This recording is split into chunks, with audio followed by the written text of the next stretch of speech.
Hello everyone, it's me JP from UniqueTutorials. Today in this video, I'll show you how to add recycle bin in the context menu of any Windows computer. So without further more delay, let's begin. So whenever we right mouse click, you can see the context menu, right? So if I click on this show more options, still you can see I don't have any recycle bin. So by default, we don't have any such options to directly add the recycle bin to the context menu. So for this, what you need to do is just open any web browser and just visit to this website link. I'll be providing this website link too in the video description, so you can click there and visit to this website link. And after they will see here one download option, just click on this download to download this file.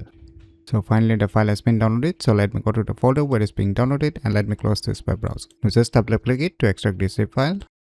Just open the extracted folder. Now you will see here two registry files. So the first one is to remove the empty recycle bin from the context menu, and second one is to add the recycle bin to the context menu. Just double click on this second one written with add to add the recycle bin to the context menu.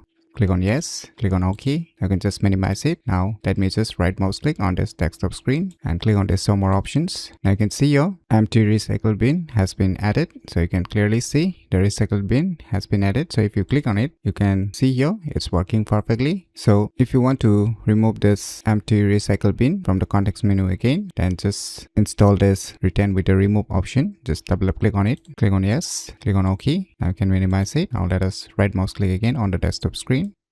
So you can see we have removed the recycle bin from the context menu again. So by using these cool tricks, you can easily add recycle bin in the context menu of any Windows computer very easily. So if you never known about these cool tricks, then you should definitely give it a try. So if you find this video tutorial useful, please click on the thumbs like button, and if you're new to our channel, click on the subscribe button. And lastly, thanks for watching.